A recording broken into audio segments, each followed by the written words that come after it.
मित्रों, मैं Uday Singh Shekhawat mission institute Prayagraj के YouTube चैनल पर आप सभी का बहुत बहुत स्वागत करता हूं। हार्दिक अभिनंदन है आप सभी को। और आपके विज्ञान संबंधी जितने भी प्रश्न हैं या विज्ञान संबंधी जितनी भी समस्याएं हैं, उन सब के निराकरण के लिए मैं यहाँ उपस्थित हूँ। और आप देखेंगे कि चाहे कोई भी एग्ज़ाम हो, एनडीए का हो, सीडीएस का हो, एक्स ग्रुप, वाई ग्रुप या अदर वनडे एग्जाम्स हो, उनके जितने भी क्वेश्चंस आते हैं, चाहे वो कॉन्सेप्चुअल बेस्ड क्वेश्चंस हो या न्यूमेरिकल बेस्ड क्वेश्चंस, आप आसानी से उनको कैसे सॉल्व कर सकते हैं वो हम आपको बताएंगे। क्योंकि आपका जब कॉन्सेप्ट बनेगा तभी आप न्यूमेरिकल क्वेश्चंस को हल कर सकते हैं।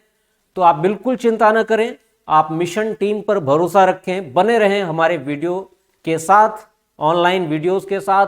आपको सीखने को मिलेगा एक बेहतर कंटेंट और बेहतर कॉन्सेप्ट और बेस्ट न्यूमेरिकल सॉल्यूशन टेक्निक्स। ठीक है, तो आप जरूर ज्वाइन करें mission institute Prayagraj YouTube channel को। अगर आपको वीडियो अच्छा लगता है तो लाइक और शेयर करें, चैनल को सब्सक्राइब जरूर करें। और मिशन की अपनी एक वेबसाइट है www.missioninstituteprayagraj.com। आप चाहें तो इस वेबसाइट पर जा करके ऑफलाइन और ऑनलाइन क्लासेस की सारी जानकारी प्राप्त कर सकते हैं। ठीक है, तो आइए मित्रों आगे चलते हैं। हम लोगों ने पिछली क्लास में पढ़ा था, पिछली क्लास में देखा था कि यदि किन्हीं दो समतल दर्पणों को किसी कोण पर रख दिया जाए और उनके बीच कोई वस्तु रखी जाए तो सममित स्थिति में दर्पण पर कितने प्रतिबिंब बनते हैं और असममित दशा में दर्पण पर उस वस्तु के कितने प्रतिबिंब बनते हैं, और इनको निकाला कैसे जाता है, हमने इस फॉर्मूले के बारे में पढ़ा था। ठीक है, हमने बताया था कि यदि प्रतिबिंबों की संख्या आपको निकालनी है, प्रतिबिंबों की संख्या निकालनी है, तो दर्पण के बीच, किन्हीं दो दर्पणों के बीच कोई भी कोण बन रहा है। मान लीजिए ये थीटा कोण बन रहा है, ये कोण कितना है, थीटा है, और ये थीटा कोण बन रहा है। इस कोण का हमने क्या कर दिया, अर्धक कर दिया। यदि कोई वस्तु इसके बीचों बीच रखी है तो इसको कहते हैं सममित दशा। और अगर दो दर्पण आपस में किसी कोण थीटा पर रखे हुए हैं, इनके बीच का कोण क्या है, थीटा है, और हमने इस कोण का अर्धक कर दिया, वस्तु इस अर्धक रेखा पर न रख करके ऊपर या नीचे कहीं रखी हुई है। ठीक है, वस्तु इस अर्धक किए जाने वाली रेखा पर न रख करके ऊपर या नीचे कहीं रखी हुई है, तो इसको कहते हैं असममित दशा, मतलब अनसिमेट्रिकल कंडीशन, असममित दशा। ठीक है, और ये हो गई आपकी सममित दशा।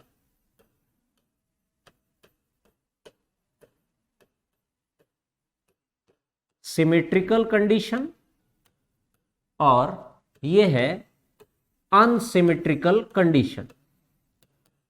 हमने बताया था आपको पिछली क्लास में, इसको डिटेल में बताया था, एक बार फिर से बताते हैं और इसके क्वेश्चंस हम लोग करेंगे। हमने बताया था कि अगर ऐसी कंडीशन हो, सममित दशा या असममित दशा की कंडीशन हो, और दो दर्पणों के बीच में कोई कोण बन रहा हो, वस्तु इनके ठीक बीचों बीच रखी हो या थोड़ा सा ऊपर या नीचे रखी हो, मतलब सिमेट्रिकल कंडीशन में रखी हो या अनसिमेट्रिकल कंडीशन में रखी हो, तो इमेज कैसे फॉर्म होगी, कितनी संख्या में इमेज बनेगी दर्पण में वस्तु की। ठीक है, तो देखते हैं कैसे।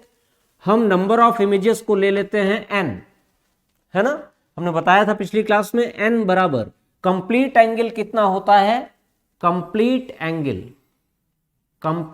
एंगल जो है ये 360 डिग्री का होता है।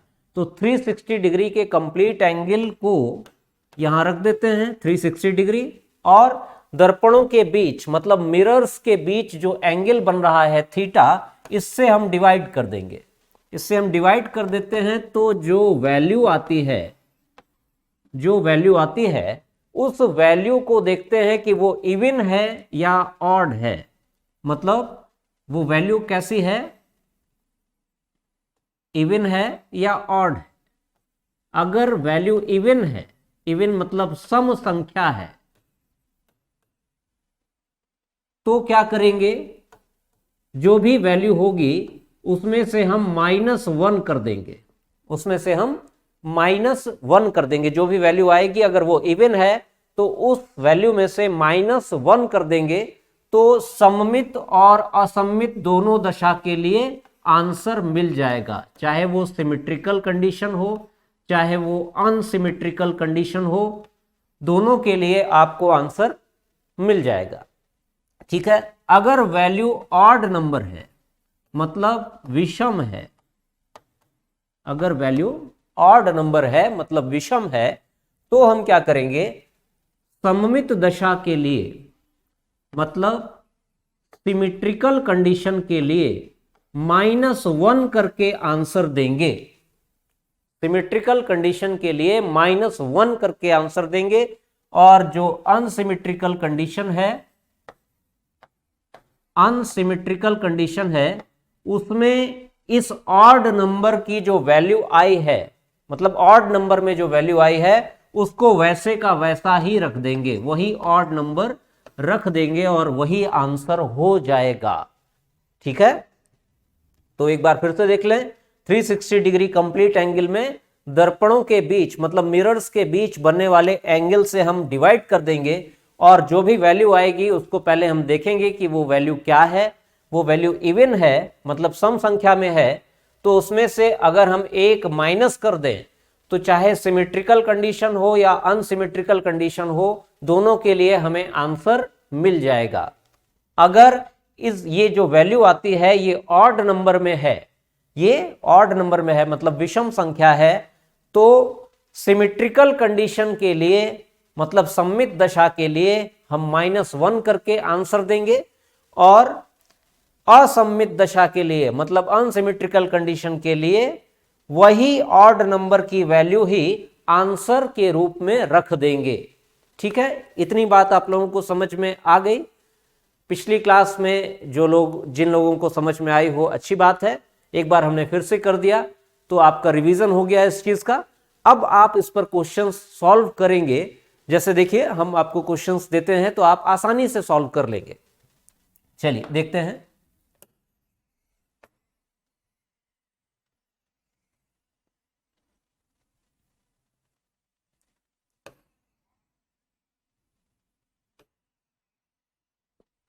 आइए देखते हैं, हम क्वेश्चन सॉल्व करते हैं। आपके सामने ये क्वेश्चन है बोर्ड पर। यदि दो समतल दर्पण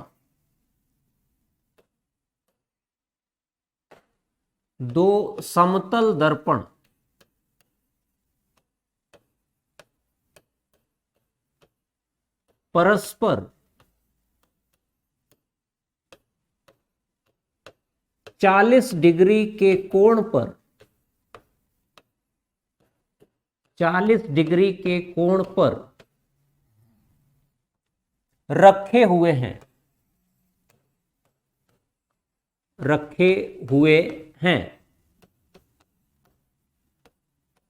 तो उनके बीच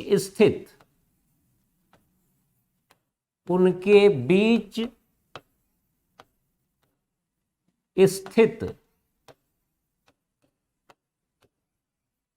किसी वस्तु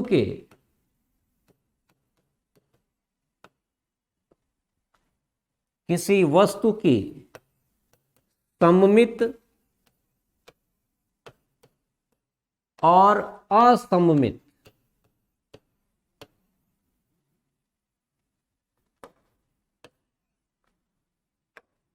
सममित और असममित दशा में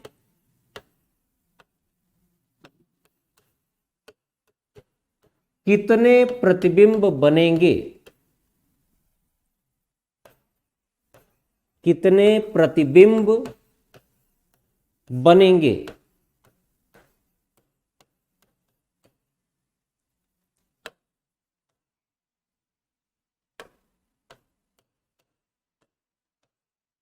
देखिए ये क्वेश्चन आपके सामने है, ठीक है। ये क्वेश्चन है, यदि दो समतल दर्पण मतलब दो प्लेन मिरर्स हैं, वो आपस में 40 डिग्री एंगल पर रखे हुए हैं, दोनों प्लेन मिरर्स आपस में 40 डिग्री के एंगल पर रखे हुए हैं।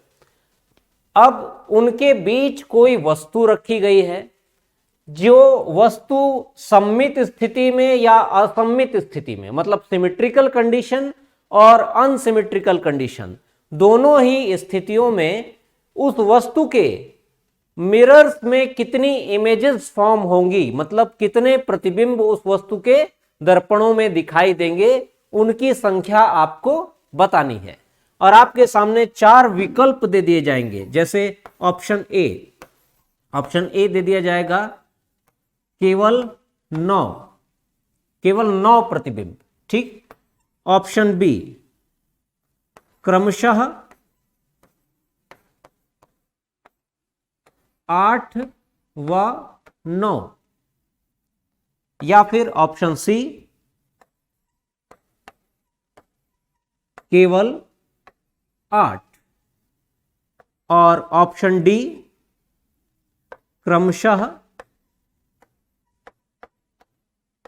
क्रमशः 9 व 8। इस तरह से आपके सामने क्वेश्चंस प्रस्तुत कर दिए जाएंगे और ये विकल्प दे दिए जाएंगे, तो आपको पहचानना होगा कि कितने प्रतिबिंब फॉर्म होंगे, कितनी इमेजेस बनेंगी। तो देखें आप, ऐसे ये दर्पण है, दोनों दर्पणों के बीच का जो एंगल है वो 40 डिग्री का है, एंगल 40 डिग्री है, ठीक है। और ये दर्पण दोनों एक दूसरे के साथ 40 डिग्री का कोण बनाते हैं। तो दोनों कंडीशन में हमसे पूछ रहा है, अगर ऑब्जेक्ट सिमेट्रिकल कंडीशन में रखा हो, मतलब वस्तु सममित दशा में रखी हो, बीचों बीच रखी हो, या फिर कहीं ऊपर या नीचे रखी हो, मतलब ये ए कंडीशन हो गई बीचों बीच और ये बी कंडीशन हो गई ऊपर या नीचे की, मतलब बीचों बीच वाली कंडीशन सममित दशा है और ऊपर या नीचे वाली कंडीशन असममित दशा है।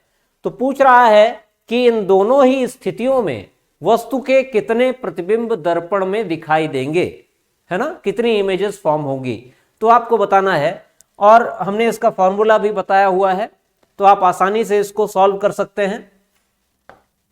देखिए इसको हम सॉल्व करते हैं। नंबर ऑफ इमेजेस हमें चाहिए, तो n is equals to complete angle है 360 डिग्री अपॉन थीटा, है ना, यही फॉर्मूला होता है। अब थीटा हमें मालूम है कि 40 डिग्री दिया हुआ है, तो थीटा की जगह हम 40 डिग्री रख देंगे, तो 360 डिग्री अपॉन 40 डिग्रीज, तो 0 से 0 कैंसिल आउट हो जाएगा। अब 36 है, 36 अपॉन 4 लिखा हुआ है, तो यहां पर आप इसको भाग दे दीजिए, तो देखिए क्या आता है, 9 बार जाएगा, 4 निम 36, मतलब 4 टाइम, ये 9 टाइम्स जाएगा। तो यहां पर ये जो संख्या आई है, क्या ये इवन है? नहीं, ये ऑड नंबर है, ठीक है, ये क्या है, ऑड नंबर है। तो जब ऑड नंबर होता है तो हम क्या करते हैं, सममित दशा के लिए -1 करके आंसर देते हैं, और असममित दशा के लिए वही ऑड नंबर ही आंसर के रूप में रख देते हैं। तो इसमें से यदि हम -1 कर दें तो सममित दशा के लिए, सिमेट्रिकल कंडीशन के लिए आंसर होगा 8, ठीक है। और अनसिमेट्रिकल कंडीशन के लिए, अनसिमेट्रिकल कंडीशन के लिए वही आंसर 9 ही आंसर के रूप में रख देंगे। तो हमें पता चल गया कि सममित दशा में कितने प्रतिबिंब बनेंगे, 8 बनेंगे, और असममित दशा में कितने प्रतिबिंब बनेंगे, 9 बनेंगे। तो इनमें देख लीजिए आप कौन सा आंसर है, केवल 9 नहीं होगा, केवल 8 भी नहीं होगा, क्रमशः 9 व 8। क्या ये हमारे क्वेश्चन की थीम को फॉलो कर रहा है? पहले देखिए सम्मित लिखा है, सम्मित और असम्मित दशा में, तो पहले सममित दशा में कितने बन रहे हैं? 8 बन रहे हैं। तो आपका पहले 8 कौन सा है? पहले 8 वाला विकल्प ये बी वाला है, ठीक है, क्रमशः 8 व 9। तो हमारा ऑप्शन कौन सा सही हो जाएगा? बी वाला सही हो जाएगा।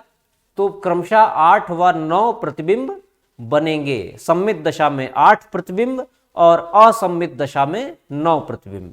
तो इस एक क्वेश्चन से आपको क्लियर हो गया होगा, ठीक है। आप इसको, इस तरह के प्रश्नों को आसानी से सॉल्व कर सकते हैं अब कि कितनी इमेजेस फॉर्म होंगी। एक और कंडीशन आइए आपको बताते हैं, इसको हम डिलीट कर देते हैं। एक और कंडीशन हम लोग देख लेते हैं।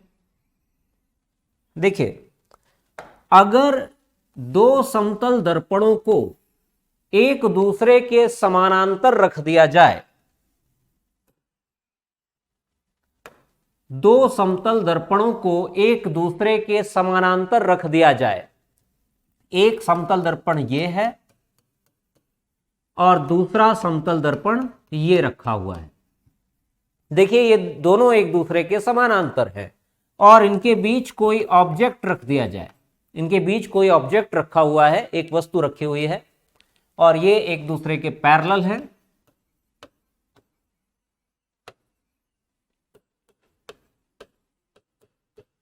समांतर।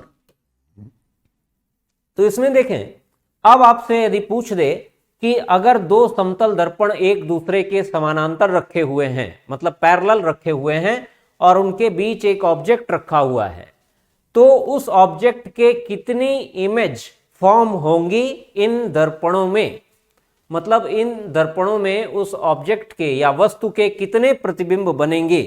तो आइए देखें, वही फॉर्मूला हम लगा सकते हैं, n is equals to 360 degree upon theta, यही फॉर्मूला हम लगाएंगे। आगे देखते हैं, 360 डिग्री अपॉन, तो देखिए दोनों दर्पणों के बीच का कोण क्या है? क्या ये दोनों दर्पण एक दूसरे के बीच कोई कोण बना रहे हैं? नहीं, ये दोनों एक दूसरे के समानांतर हैं। समानांतर हैं और इनको आपस में ऐसे मिला दिया जाए तो इनके बीच का एंगल आपको समझ में आ जाएगा कि क्या बन रहा है? 0 डिग्री। इनके बीच कोई भी कोण नहीं बन रहा है, मतलब 0 डिग्री का कोण बन रहा है, क्योंकि दोनों एक दूसरे के समानांतर हैं और समानांतर स्थिति में एक दूसरे के साथ ये 0 डिग्री का एंगल फॉर्म करते हैं। तो यहां पर हम 0 डिग्री लिख देते हैं।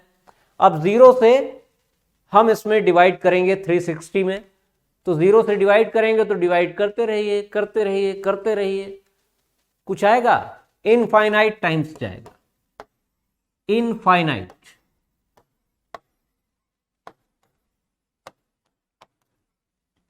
इनफाइनाइट टाइम्स जाएगा, मतलब कितने इमेज फॉर्म होंगे? अनंत, अनंत प्रतिबिंब बनेंगे, इनफाइनाइट इमेजेस फॉर्म होंगी। तो आप याद रखिएगा, जब भी दो दर्पण एक दूसरे के समानांतर रखे हों या पैरेलल रखे हों और उनके बीच कोई ऑब्जेक्ट रख दिया जाए, तो कितने इमेजेस फॉर्म होती हैं?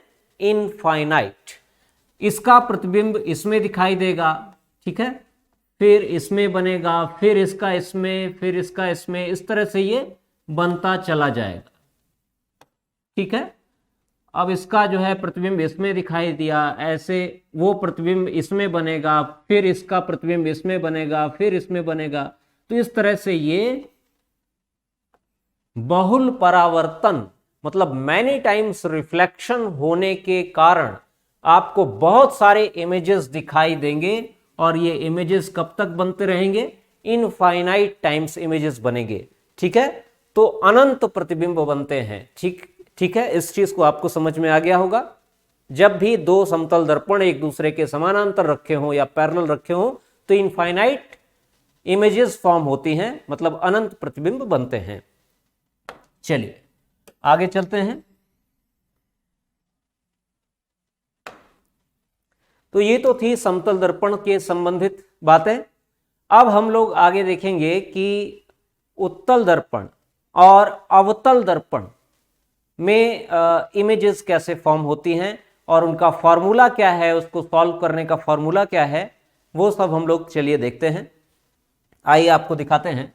कि एक मान लीजिए एक हम गोला बना लेते हैं, एक सर्किल बना लेते हैं, ठीक है, ये सर्किल है आपके सामने। अब ये इसको मान लें कि ये पूरा कांच का एक गोला है, कांच का एक गोला है। इस गोले के आगे वाले भाग पर, आगे वाला इतना भाग ले लेते हैं और इतने भाग पर हम पॉलिश कर देते हैं, इतने भाग पर पीछे की ओर पॉलिश कर देते हैं।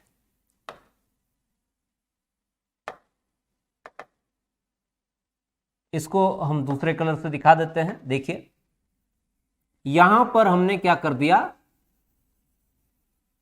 इतने भाग पर हमने पॉलिश कर दी। इसी तरह से इसमें भी, इसी तरह से इस गोले के इस तरफ भी हमने कुछ भाग पर पॉलिश कर दी, ये इतने भाग पर पॉलिश कर दी पीछे की तरफ।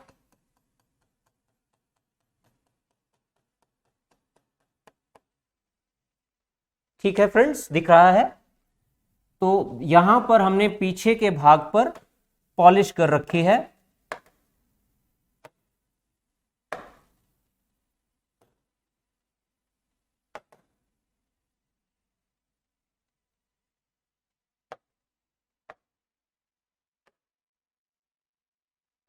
तो ये पीछे के पोर्शन पर हमने पॉलिश कर दी है।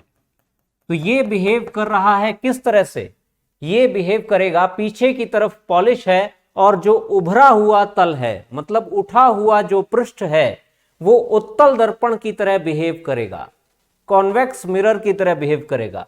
और पीछे वाला जो सरफेस है, ये वाला जो तल है, ये अवतल दर्पण की तरह बिहेव करेगा, क्योंकि इसके भी पिछले तल पर हमने पॉलिश कर रखी है और सामने वाला धंसा हुआ तल, ये परावर्तक तल या रिफ्लेक्टिंग सरफेस की तरह कार्य कर रहा है। तो यहां पर हमने पॉलिश कर रखी है पीछे की तरफ, और आगे की तरफ का जो पोर्शन है वो काम कर रहा है किस तरह से, रिफ्लेक्टिंग सरफेस की तरह से। अब देखिए ये जो कांच का एक गोला है, इसका कोई ना कोई सेंटर जरूर होगा, ठीक है। इसका मान लीजिए ये एक सेंटर है, ठीक है, ये एक सेंटर है। अब देखिए इस सेंटर से एक एक्सिस हम निकाल देते हैं, एक एक्सिस जो है इस सेंटर से होती हुई चली जाती है। तो ये जो एक्सिस होती है इसको कहते हैं प्रिंसिपल एक्सिस या मेन एक्सिस।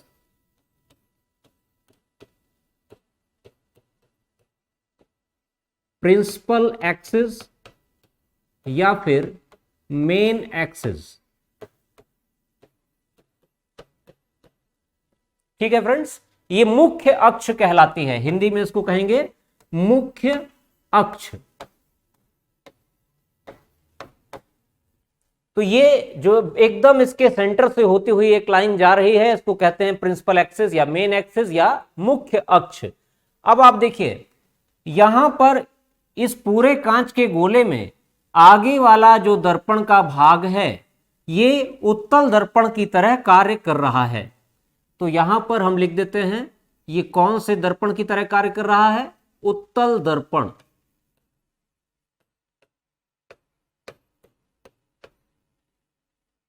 मतलब कॉन्वेक्स मिरर।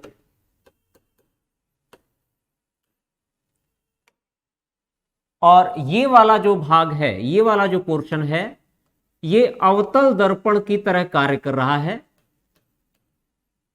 अवतल दर्पण मतलब कॉनकेव मिरर, कॉनकेव मिरर, ठीक है। इतनी चीज आपको ये क्लियर हुई। अब देखिएगा आप, ये जो कॉन्वेक्स मिरर है और ये कॉनकेव मिरर है, इन दोनों के लिए आपको एक कॉन्सेप्ट बन जाएगा जो हमेशा के लिए आपके दिमाग में बैठ जाएगा, और इस तरह के दर्पण पर आधारित मतलब मिरर पर बेस्ड जितने भी क्वेश्चंस हैं उनको सॉल्व करने के लिए बहुत काम आएगा। देखिए फ्रेंड्स, करते क्या हैं ये जो कांच का गोला है, इस कांच के गोले का जो सेंटर है, इस सेंटर को कहा जाता है वक्रता केंद्र। ये जो सेंटर होता है इसको हम वक्रता केंद्र कहते हैं। वक्रता मतलब मुड़ा हुआ, वक्र मतलब मुड़ा हुआ। तो ये देखिए, ये वाला दर्पण भी मुड़ा हुआ है, ये वाला दर्पण भी मुड़ा हुआ है। तो इनका जो मुड़ाव का केंद्र है या वक्रता का केंद्र है वो ये सेंटर ही होगा। कांच के गोले का केंद्र को ही वक्रता केंद्र कहा जाता है। तो ये लिख दिया हमने वक्रता केंद्र।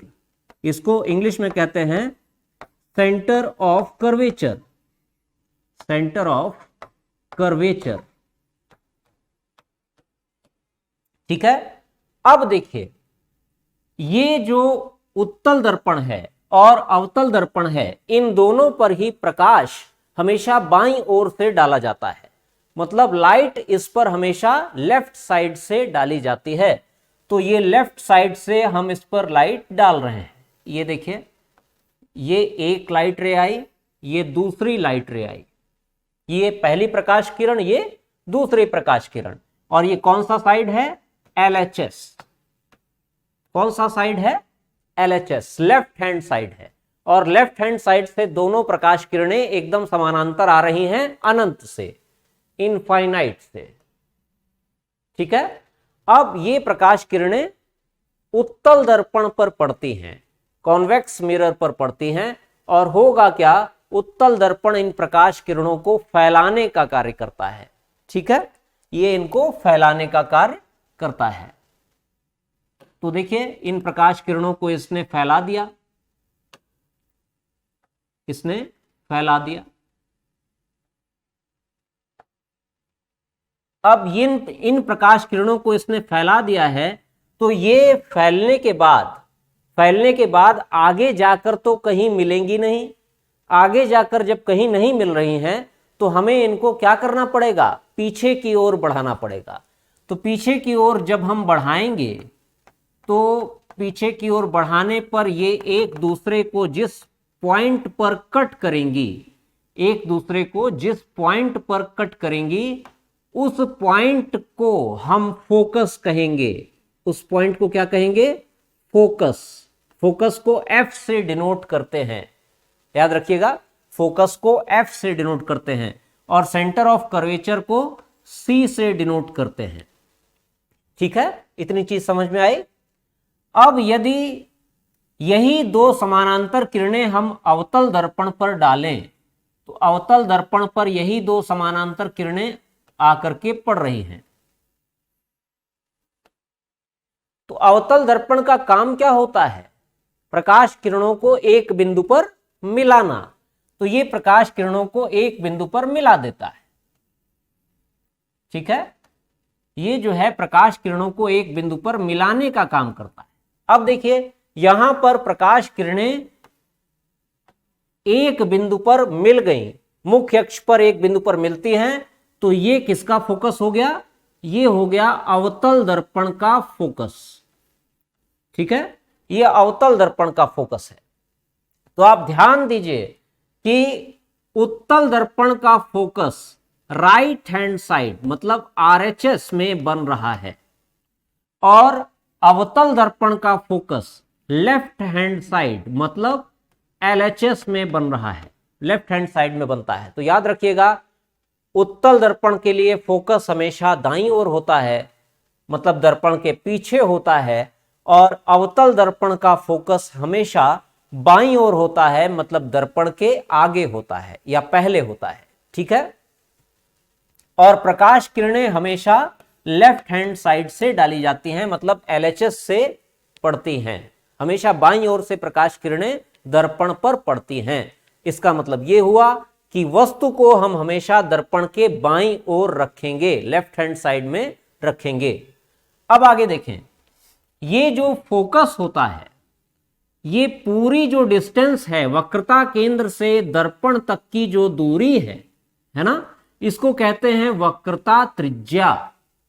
ध्यान दीजिएगा फ्रेंड्स, बहुत इंपॉर्टेंट है।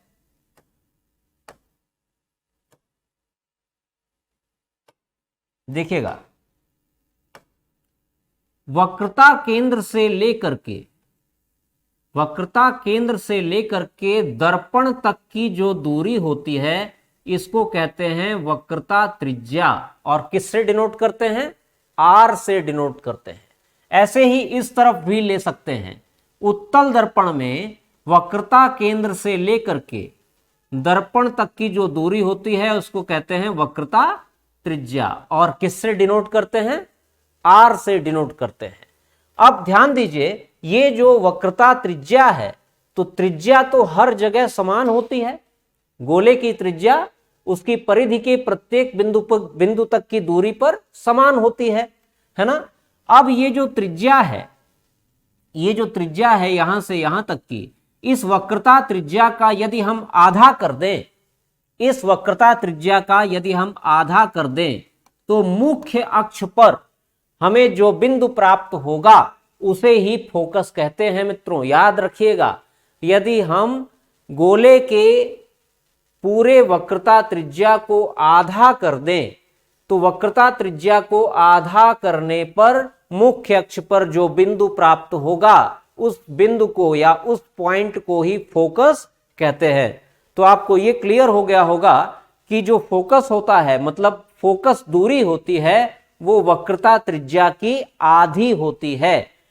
यहां से देखिए, ये फोकस है, तो फोकस तक की जो दूरी है दर्पण से, उसको F से डिनोट करते हैं। और ये जो फोकस दूरी है F, ये वक्रता त्रिज्या की आधी होती है। ठीक है, तो इसको हम लिख सकते हैं F is equals to R/2। मतलब फोकस दूरी बराबर है वक्रता त्रिज्या की आधी के बराबर है। इतना समझ में आ रहा है मित्रों? एकदम क्लियर बात है। वक्रता केंद्र से दर्पण तक की दूरी वक्रता त्रिज्या कहलाती है, और वक्रता त्रिज्या को R से डिनोट करते हैं। मतलब सेंटर ऑफ कर्वेचर से लेकर के मिरर तक की डिस्टेंस, ये क्या कहलाती है? Radius of curvature. वक्रता त्रिज्या, रेडियस ऑफ कर्वेचर को R से डिनोट करते हैं। और इस रेडियस ऑफ कर्वेचर का यदि हम आधा कर दें तो हमें क्या मिलता है? हमें फोकस मिल जाता है। और दर्पण से, मतलब मिरर से फोकस तक की जो डिस्टेंस है उसे कहते हैं फोकस दूरी। और फोकस दूरी को स्मॉल f से प्रदर्शित करते हैं। और यहां पर हम इसलिए लिख सकते हैं कि small f is equals to R/2। मतलब ये पूरी वक्रता त्रिज्या के आधे के बराबर होती है। तो f is equals to R/2, या फिर हम ऐसा भी लिख सकते हैं वक्रता त्रिज्या R is equals to 2f। ठीक है, इस फॉर्मूले को आप याद रखिएगा, कई बार इस पर क्वेश्चंस पूछ देता है, इसलिए इंपॉर्टेंट फॉर्मूला है। ठीक है फ्रेंड्स, इसको याद रखिए, बहुत ही आवश्यक है। तो आपको समझ में आ गया होगा, वक्रता त्रिज्या जो है फोकस दूरी का दोगुना होती है, या फिर हम कह सकते हैं फोकस दूरी वक्रता त्रिज्या की आधी होती है। ठीक है, आइए अब हम आपको बताते हैं कि साइन कैसे लेते हैं, साइन कैसे लिया जाता है। मतलब कब हम माइनस में लेंगे, कब हम ये R, मतलब जो वक्रता त्रिज्या की दूरी है या फोकस दूरी है, इसको कब हम माइनस में लेंगे और कब प्लस में लेंगे, ये सारी चीजें आपकी क्लियर हो जाएंगी। अभी हम एक चीज और बता दें आपको कि देखिए, जहां पर वस्तु रखी होती है, उस वस्तु तक की दूरी, ये मान लीजिए वस्तु है, और वस्तु तक की दूरी को डिनोट किया जाता है किससे? U से। बहुत ध्यान से देखिएगा फ्रेंड्स, दर्पण से वस्तु तक की दूरी को U से डिनोट किया जाता है।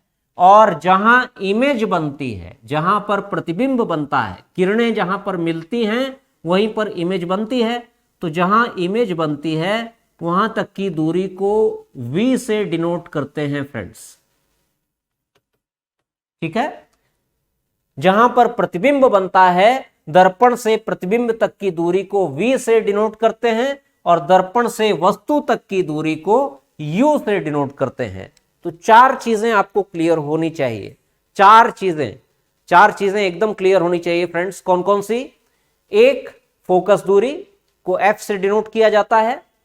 वक्रता त्रिज्या से दर्पण तक की जो दूरी, वक्रता केंद्र से दर्पण तक की जो दूरी होती है उसको वक्रता त्रिज्या मतलब R से डिनोट करते हैं। अब वस्तु से दर्पण के बीच की जो दूरी होती है उसको U से डिनोट करते हैं। और जहां पर इमेज फॉर्म होती है, मतलब जहां पर किरणें मिलती हैं और वहीं प्रतिबिंब बनता है, तो जहां प्रतिबिंब बनता है वहां तक की दूरी दर्पण से क्या कहलाती है? V कहलाती है।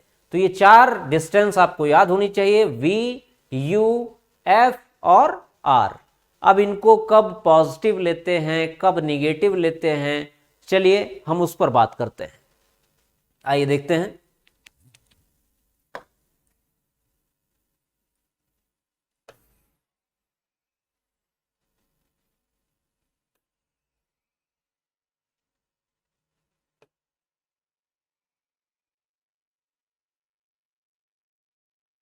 ठीक है फ्रेंड्स, तो हम देखेंगे यहां पर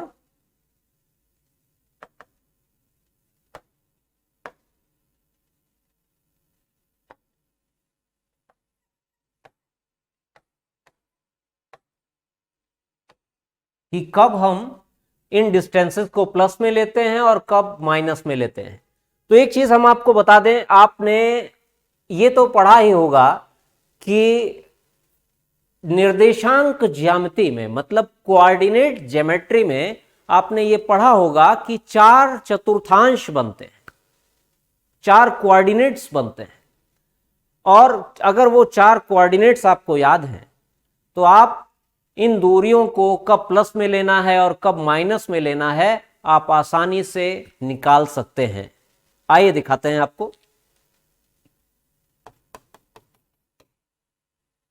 इस मुख्य अक्ष को हम आगे बढ़ा देते हैं और यहां पर 4 कोऑर्डिनेट्स हम बना देते हैं। ठीक है, ये 4 कोऑर्डिनेट्स हो गए आपके। ये एक्स एक्सिस है और ये वाई एक्सिस है। ध्यान से देखिएगा फ्रेंड्स, ये एक्स एक्सिस है और ये वाई एक्सिस है। हमेशा लेंस या दर्पण पर जो भी प्रकाश किरणें डाली जाती हैं वो लेफ्ट हैंड साइड से डाली जाती है। यहां पर हम एक दर्पण बना देते हैं, यहां पर एक दर्पण बना देते हैं। ये अवतल दर्पण है, इसके पीछे के पोर्शन पर हमने पॉलिश कर रखी है, ये पॉलिश कर दी है। और एक और दर्पण हम यहीं पर दर्शा देते हैं आपको, जो कि उत्तल दर्पण होगा। ये देखें, ये उत्तल दर्पण है, इसके पीछे के पोर्शन पर भी हम पॉलिश कर देते हैं। तो ये वाला दर्पण जो है ये आपका क्या है? कॉनकेव है, ये वाला कॉनकेव है और ये वाला कॉन्वेक्स है। ये अवतल दर्पण और ये उत्तल दर्पण। ठीक, अब इन पर जो प्रकाश किरण पड़ती है वो हमेशा लेफ्ट हैंड साइड से पड़ती है, मतलब एलएचएस से पड़ती है। तो जो भी प्रकाश किरण आएगी, ये लाइट रे है, प्रकाश किरण को इंग्लिश में लाइट रे कहते हैं। तो ये प्रकाश किरण बाईं ओर से आ रही है, लेफ्ट हैंड साइड से आ रही है। तो चाहे अवतल दर्पण हो चाहे उत्तल दर्पण हो, दोनों पर ही प्रकाश किरणें बाईं ओर से डाली जाती हैं, मतलब वस्तु को हमेशा बाईं ओर रखा जाता है। और आप लोग ये अच्छी तरह जानते हैं कि चतुर्थांश में ये मूल बिंदु होता है। सेंटर का पॉइंट क्या होता है? मूल बिंदु होता है। और मूल बिंदु से यदि हम एक्स अक्ष पर राइट हैंड साइड बढ़ेंगे, ये आरएचएस है राइट हैंड साइड, तो यदि हम मूल बिंदु से एक्स अक्ष पर राइट हैंड साइड बढ़ते चले जाएंगे तो हमें जितनी भी वैल्यू मिलेगी वो प्लस में आएगी। तो इधर की ओर चलने पर सारी की सारी वैल्यूज आपको पॉजिटिव मिलेंगी। ठीक है, तो मतलब मुख्य अक्ष पर दाईं ओर के सभी मान धनात्मक लिए जाएंगे। मुख्य अक्ष पर राइट हैंड साइड के, मतलब दाईं ओर के सभी वैल्यू प्लस में ली जाएंगी और लेफ्ट हैंड साइड की, देखिए लेफ्ट हैंड साइड में जितनी भी डिस्टेंस आप कवर करेंगे, जितनी भी दूरी आप चलेंगे, ये लेफ्ट हैंड साइड है, तो लेफ्ट हैंड साइड में सारी वैल्यूज को किस में लेते हैं, माइनस में। एक्स अक्ष पर यदि हम बाईं ओर की ओर चलें, एक्स अक्ष पर बाईं ओर चलें तो सारी वैल्यूज किस में होंगी, माइनस में होंगी। और यदि एक्स अक्ष पर दाईं ओर चलते हैं तो सारी वैल्यूज किस में होंगी, प्लस में होंगी। तो यदि वस्तु को बाईं ओर रखा गया है तो दर्पण से वस्तु तक की दूरी u जो होती है उसको किस में लेंगे, माइनस में लेंगे, क्योंकि वस्तु हमेशा बाईं ओर रखी जाती है तो बाईं ओर की सभी दूरियां माइनस में होंगी। और प्रतिबिंब यदि दाईं ओर बनता है तो दर्पण से प्रतिबिंब तक की दूरी मतलब v, उसको किस में लेंगे, प्लस में लेंगे। ठीक है, एकदम कोऑर्डिनेट के आधार पे चलेंगे। दर्पण से यदि हम दाईं ओर देखते हैं, दाईं ओर की ओर चलते हैं तो सारी दूरी किस में लेंगे, प्लस में लेंगे। तो प्रतिबिंब यदि दाईं ओर बन रहा है तो दर्पण से प्रतिबिंब तक की दूरी प्लस में लेंगे, v को प्लस में लेंगे। और अगर इमेज बाईं ओर ही बनती है, मतलब अगर प्रतिबिंब बाईं ओर ही बन रहा है तो दर्पण से प्रतिबिंब तक की दूरी फिर माइनस में ही ली जाएगी, क्योंकि बाईं ओर की सभी दूरियां ऋणात्मक होती हैं और दाईं ओर की सभी दूरियां धनात्मक होती हैं। तो ये कॉन्सेप्ट एकदम अपने दिमाग में बैठा लीजिए। इसी तरह से हम बताएं कि यदि कोई प्रतिबिंब उल्टा बनता है मतलब मुख्य अक्ष के नीचे बन रहा है, तो मुख्य अक्ष के नीचे देखिए, नीचे की ओर जब हम चलते हैं तो नीचे की ओर चलने पर सभी दूरियां माइनस में होती हैं, निगेटिव होती हैं, सभी दूरियां निगेटिव होती हैं। तो अगर इमेज उल्टी बन रही है तो इमेज मुख्य अक्ष के नीचे बन रही है मतलब, और मुख्य अक्ष के नीचे बन रही है तो इमेज की लंबाई को किस में लेंगे, माइनस में लेंगे। और इमेज की लंबाई को आई से डिनोट करते हैं, इमेज की लंबाई को आई से प्रदर्शित किया जाता है। अब यदि प्रतिबिंब मुख्य अक्ष के ऊपर बनता है, मतलब सीधा बनता है, ये ऐसे बनता है, सीधा बनता है, तो देखिए मुख्य अक्ष के ऊपर मतलब एक्स अक्ष के ऊपर की ओर यदि हम चलेंगे, वाई अक्ष पर यदि हम ऊपर की ओर चलते हैं तो सभी दूरियां पॉजिटिव ली जाती हैं।